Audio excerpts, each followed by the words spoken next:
بسم اللہ الرحمن الرحیم۔ آخر حضرت علی رضی اللہ عنہ نے پہلی بار میں اسلام قبول کرنے سے کیوں منع کر دیا؟ پہلی وحی آنے کے کچھ ہی دنوں بعد حضرت جبریل علیہ السلام حضور صلی اللہ علیہ وسلم کے پاس آئے اور کہنے لگے کہ اے اللہ کے رسول، اللہ تعالیٰ نے آپ کو کچھ عبادتیں عطا فرمائی ہیں، اس لیے آپ زیادہ سے زیادہ ان عبادتوں کو قائم کریں۔ حضور صلی اللہ علیہ وسلم نے پوچھا کہ اے جبریل، وہ عبادتیں کیسی ہیں؟ تو حضرت جبریل علیہ السلام نے زمین پر اپنی ایڑی ماری تو اچانک اسی جگہ سے پانی نکلنے لگا۔ پھر حضرت جبریل علیہ السلام نے بیٹھ کر وضو کیا اور آپ صلی اللہ علیہ وسلم کھڑے دیکھتے رہے۔ اس کے بعد حضور صلی اللہ علیہ وسلم نے بھی آگے بڑھ کر اسی طرح وضو کیا جیسے حضرت جبریل کو دیکھا تھا۔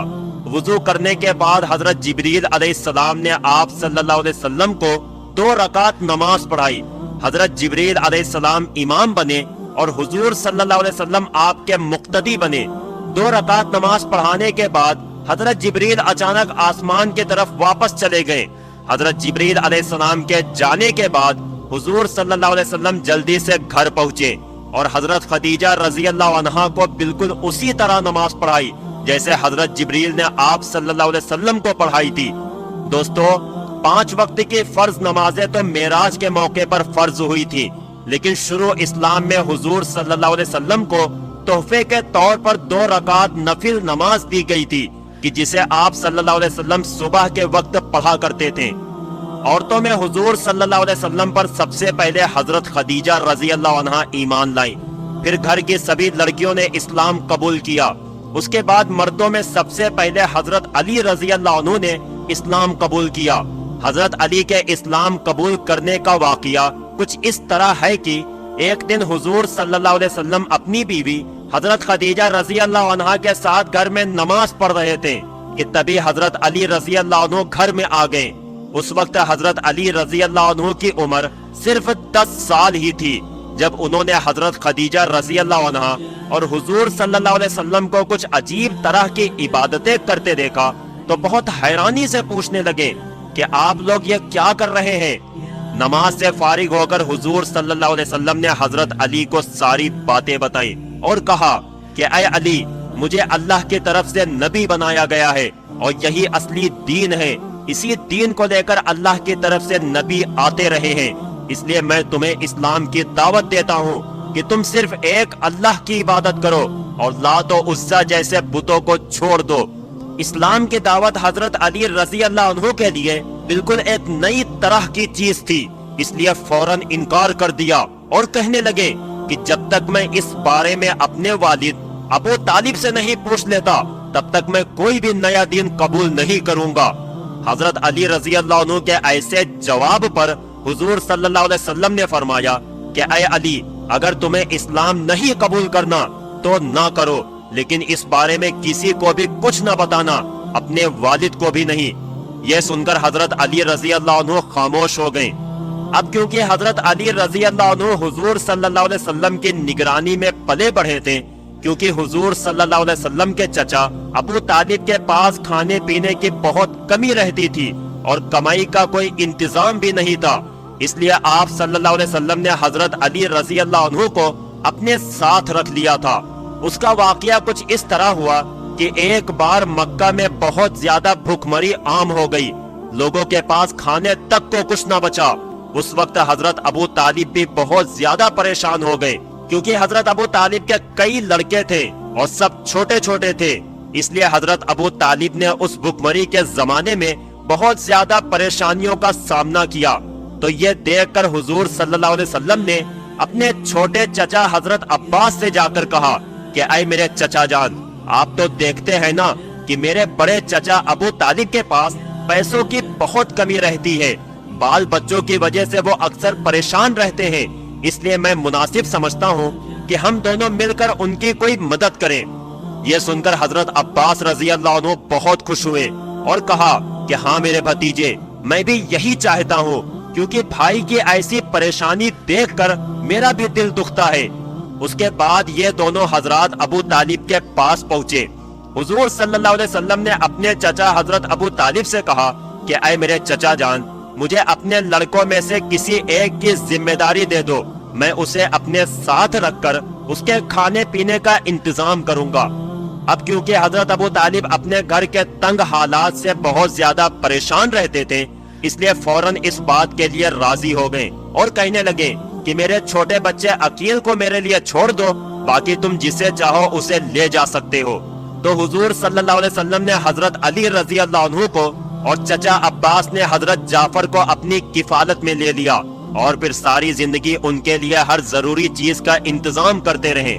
اب کیونکہ حضرت علی رضی اللہ عنہ حضور صلی اللہ علیہ وسلم کی زیر نگرانی پلے بڑھے تھے اور کھانا پینا بھی حضور صلی اللہ علیہ وسلم ہی کے گھر میں کھاتے تھے، اس لیے حضرت علی رضی اللہ عنہ نے پہلے تو حضور صلی اللہ علیہ وسلم سے انکار کر دیا کہ میں یہ نیا دین قبول نہیں کروں گا، لیکن کیونکہ حضرت علی رضی اللہ عنہ سے اللہ تعالیٰ کو اسلام کے لیے بہت سی خدمتیں لینی تھی، اس لیے اسی رات جب حضرت علی رضی اللہ عنہ سوئے تو اللہ تعالیٰ کی طرف سے ان کے دل میں اسلام کا نور بھر دیا گیا، اور پھر صبح اٹھتے ہی جلدی سے حضرت علی رضی اللہ عنہ حضور صلی اللہ علیہ وسلم کی خدمت میں پہنچے اور کہنے لگے کہ آپ کس چیز کی دعوت دیتے ہیں، مجھے تفصیل سے بتائیے۔ تو حضور صلی اللہ علیہ وسلم نے فرمایا کہ اے علی، تم اس بات کی گواہی دو کہ اللہ کے سوا کوئی معبود نہیں، وہی عبادت کے لائق ہے، اور لات و عزا جیسے بتوں کا انکار کرو، ان کی عبادت سے نفرت کرو اور صرف ایک اللہ کی عبادت کرو۔ حضور صلی اللہ علیہ وسلم کے ایسی پاکیزہ تعلیمات سن کر حضرت علی رضی اللہ عنہ نے اسی وقت اسلام قبول کر دیا، اور تقریباً 1 سال تک اپنے والد حضرت ابو طالب سے اپنے اسلام کو چھپائے رکھا، کیونکہ حضور صلی اللہ علیہ وسلم نے حضرت علی سے منع کر دیا تھا کہ ابھی اس بارے میں کسی کو بھی کچھ نہ بتانا۔ اسلام کی شروعات کے 3 سالوں تک اللہ تعالیٰ نے اپنے رسول حضور صلی اللہ علیہ وسلم کو حکم دیا تھا کہ آپ ان 3 سالوں تک اپنے اسلام کو مکہ کے سرداروں کے سامنے پیش نہ کریں، بلکہ چھپ چھپا کر اسلام کی دعوت کو جاری رکھیں۔ اس لیے حضور صلی اللہ علیہ وسلم نے 3 سالوں تک کسی کے سامنے بھی اسلام کا اعلان نہ کیا، صرف خاندان اور قریبی دوستوں کو ہی اسلام کی دعوت دی۔ 3 سالوں بعد جب حضور صلی اللہ علیہ وسلم کو حکم ہوا کہ اب آپ خود عام لوگوں کو اسلام کی دعوت دیں، تو سب سے پہلے آپ صلی اللہ علیہ وسلم نے اپنے سبھی خاندان والوں کو کھانے کی دعوت پر بلایا، اور حضرت علی رضی اللہ عنہ کو حکم دیا کہ اے علی، سبھی مہمانوں کے لیے کھانے پینے کی ذمہ داری میں تمہیں دیتا ہوں، اس لیے تم ان کے لیے اچھے سے اچھا انتظام کرنا۔ دوستو، اس وقت حضرت علی رضی اللہ عنہ کی عمر صرف 10 سال تھی، لیکن آپ نے کھانے کا ایسا انتظام کیا کہ سبھی خاندان والے بہت خوش ہوئے۔ حضرت علی رضی اللہ عنہ نے کئی بکرے ذبح کیے اور سبھی کا گوشت پکا کر دسترخوان پر سجایا، ساتھ میں سبھی مہمانوں کے لیے ایک ایک پیالے میں دودھ کا بھی انتظام کیا گیا۔ جب خاندان کے سبھی افراد آ گئے تو حضور صلی اللہ علیہ وسلم کے حکم پر حضرت علی نے سب کے سامنے کھانا پیش کیا اور بہت اچھے سے سبھی مہمانوں کی خاطرداری کی۔ اس دعوت میں حضور صلی اللہ علیہ وسلم کے سارے چچا حضرت حمزہ، حضرت عباس، حضرت ابو طالب اور باقی دوسرے حضرات بھی شامل تھے۔ جب سبھی لوگ کھانے سے فارغ ہو گئے تو حضور صلی اللہ علیہ وسلم نے کھڑے ہو کر اپنی نبوت کا اعلان فرمایا اور کہا کہ اے میرے خاندان والو، میں اللہ کی طرف سے ایک ایسی چیز لے کر آیا ہوں کہ اگر تم اسے قبول کر لو گے تو دنیا و آخرت دونوں جہانوں میں کامیاب ہو جاؤ گے، اس لیے اس کام میں میرا کون کون ساتھ دے گا؟ یہ سن کر ساری مجلس والے ایسا خاموش ہوئے کہ جیسے سبھی کو سانپ سونگھ گیا ہو، کسی نے کوئی جواب نہ دیا۔ جب حضرت علی رضی اللہ عنہ نے یہ منظر دیکھا کہ آپ صلی اللہ علیہ وسلم اپنے خاندان والوں کو امید کی نظروں سے دیکھ رہے ہیں اور کوئی بھی آپ صلی اللہ علیہ وسلم کا جواب نہیں دے رہا ہے، تو حضرت علی رضی اللہ عنہ کھڑے ہو گئے اور کہنے لگے کہ اے اللہ کے رسول، اگرچہ میری ٹانگیں پتلی ہیں اور میری آنکھوں میں بیماری ہے اور میں ایک چھوٹا بچہ ہوں، پھر بھی میں آپ کا ہر طرح سے ساتھ دوں گا۔ اس چھوٹے لڑکے حضرت علی رضی اللہ عنہ کا ایسا جواب سن کر مجلس میں بیٹھے سبھی لوگ ہنسنے لگے۔ وہ سارے لوگ حضور صلی اللہ علیہ وسلم اور حضرت علی رضی اللہ عنہ پر ہنس رہے تھے، لیکن آپ صلی اللہ علیہ وسلم خاموش تھے اور حضرت علی رضی اللہ عنہ حضور صلی اللہ علیہ وسلم کے چہرے کی پریشانی کو دیکھ رہے تھے، اس لیے حضرت علی سے یہ منظر برداشت نہ ہو سکا۔ حضور صلی اللہ علیہ وسلم نے دوبارہ پھر سے یہی اعلان کیا کہ اے میرے خاندان والو، میں تمہیں ایسی چیز بتاتا ہوں کہ جس کو اپنا کر تم دنیا و آخرت میں کامیاب ہو جاؤ گے، تو تم میں سے کون کون میرا ساتھ دے گا؟ یہ سن کر پھر سے مجلس میں ایک خاموشی چھا گئی، لیکن حضرت علی رضی اللہ عنہ نے کھڑے ہو کر کہا کہ اے اللہ کے رسول، میں آپ کا ہر طرح سے ساتھ دینے کو تیار ہوں۔ لیکن حضور صلی اللہ علیہ وسلم نے حضرت علی کو بٹھا دیا اور تیسری بار پھر سے اپنے خاندان والوں سے یہی سوال کیا تو کسی نے کوئی جواب نہ دیا۔ لیکن اس بار پھر سے حضرت علی رضی اللہ عنہ کھڑے ہو گئے اور کہنے لگے کہ اے اللہ کے رسول، میں آپ کے لیے اپنی جان بھی قربان کر دوں گا۔ حضرت علی کا ایسا جواب سن کر حضور صلی اللہ علیہ وسلم نے ان کی طرف محبت کی نظروں سے دیکھا اور فرمایا کہ اے علی، تو میرا بھائی ہے اور میرا وارث ہے۔ دوستو، اسلام کی خاطر حضرت علی رضی اللہ عنہ نے جو قربانیاں دی انہیں کوئی بھی بیان نہیں کر سکتا۔ ساری زندگی اس پاکیزہ ہستی نے حضور صلی اللہ علیہ وسلم کی ایسی حفاظت فرمائی کہ دشمنوں کی طرف سے آپ صلی اللہ علیہ وسلم پر ایک آنچ بھی نہ آنے دی۔ ہجرت کے بعد مسلمانوں کے کافروں کے ساتھ کئی جنگیں ہوئی، لیکن ان میں سب سے زبردست جنگ خندق تھی کہ جس میں سارے عرب کے کافر ایک ہو کر مدینہ پر حملہ بولنے آ گئے تھے۔ اسی لیے صحابہ اکرام نے مدینہ کے باہر ایک خندق کھود لی تھی تاکہ کافر لوگ مدینہ کے اندر نہ داخل ہو سکیں۔ وہ خندق 30 فٹ چوڑی اور 22 فٹ گہری تھی۔ دوسری طرف کافروں کا 10,000 کا لشکر تھا، لیکن ان کافروں میں بھی کوئی اتنی چوڑی خندق کو پار کرنے کی ہمت نہ کر سکا۔ کافروں کا سردار عمرو بن عبد ود بہت بڑا بہادر انسان تھا اور اپنی زندگی میں وہ 100 سے زیادہ جنگیں لڑ چکا تھا، کوئی اس کا مقابلہ نہیں کر پاتا تھا۔ اس نے اپنے گھوڑے کو دوڑایا اور خندق کے پاس آ کر اپنے گھوڑے کی لگام ایسی تیزی سے کھینچی کہ گھوڑے نے چھلانگ لگائی اور 30 فٹ خندق کو پار کر کے مدینہ کے اندر صحابہ کرام کی طرف آ کر کھڑا ہو گیا۔ عمرو نے اپنی تلوار ہوا میں لہراتے ہوئے کہا کہ کسی میں ہے دم جو آ کر میرا مقابلہ کر سکے؟ تم میں سے جو بھی میرا مقابلہ کرنے آئے گا میں اس کی گردن کاٹ کر اس کے ہاتھ میں رکھ دوں گا۔ عمرو کو دیکھ کر سبھی صحابہ کرام سہم گئے کہ اس کا مقابلہ کون کر سکتا ہے۔ سارے صحابہ کرام خاموش بیٹھے تھے، کسی میں عمرو سے مقابلہ کرنے کی ہمت نہیں ہو رہی تھی۔ اس وقت حضرت علی رضی اللہ عنہ کی عمر صرف 21 سال تھی۔ وہ کھڑے ہو گئے اور کہنے لگے کہ اے اللہ کے رسول، میں جاتا ہوں اس سے مقابلہ کرنے۔ اللہ کے رسول نے کہا کہ چپ رہو، بیٹھو، دیکھتے نہیں وہ عمرو ہے عمرو۔ عمرو نے پھر سے پکار کر کہا کہ ہے تم میں کسی کو جنت میں جانے کا شوق تو آئے اور مجھ سے مقابلہ کرے، میں آج ہی اسے اس کی جنت میں پہنچا دوں گا۔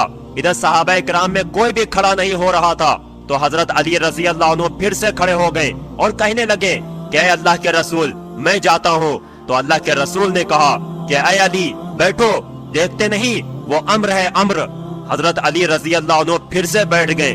تیسری بار پھر سے عمرو نے کہا کیا تم میں سے کسی نے اپنی ماں کا دودھ نہیں پیا ہے تو آئے اور عمرو کا مقابلہ کرے، جو آئے گا میں اس کی گردن کاٹ کر اسے اس کی جنت میں پہنچا دوں گا۔ حضرت علی رضی اللہ عنہ پھر سے کھڑے ہو گئے اور کہنے لگے کہ اے اللہ کے رسول، میں جاتا ہوں۔ اللہ کے رسول نے کہا کہ بیٹھو، دیکھتے نہیں وہ عمرو ہے عمرو۔ تو حضرت علی رضی اللہ عنہ نے کہا کہ اے اللہ کے رسول، وہ عمرو ہے تو کیا ہوا، آپ مجھے ایک بار بھیجو تو صحیح۔ اللہ کے رسول نے کہا کہ ٹھیک ہے جاؤ، اور پھر اللہ کے رسول نے حضرت علی کے لیے دعا فرمائی۔ حضرت علی رضی اللہ عنہ اس کے سامنے ایک بچے سے تھے۔ وہ عمرو 100 سے زیادہ جنگیں لڑ چکا تھا۔ جب حضرت علی رضی اللہ عنہ اس کے پاس پہنچے تو عمرو نے پہچانا نہیں اور پوچھنے لگا کہ اے لڑکے تم کون ہو؟ تو حضرت علی رضی اللہ عنہ نے فرمایا کہ میں علی ہوں۔ تو یہ سن کر عمرو نے کہا کہ کیا تم عبد مناف کی اولاد میں سے ہو؟ تو حضرت علی نے جواب دیا کہ نہیں، میں ابو طالب کا بیٹا ہوں۔ یہ سننا تھا کہ عمرو تعجب سے کہنے لگا کہ ارے میرے بھتیجے، تم کہاں میرے سامنے آ گئے؟ میں تمہارا چچا ہوں، میں تمہیں قتل کرنا نہیں چاہتا، جاؤ واپس جاؤ۔ حضرت علی رضی اللہ عنہ نے کہا لیکن چچا میں تمہیں قتل کرنا چاہتا ہوں۔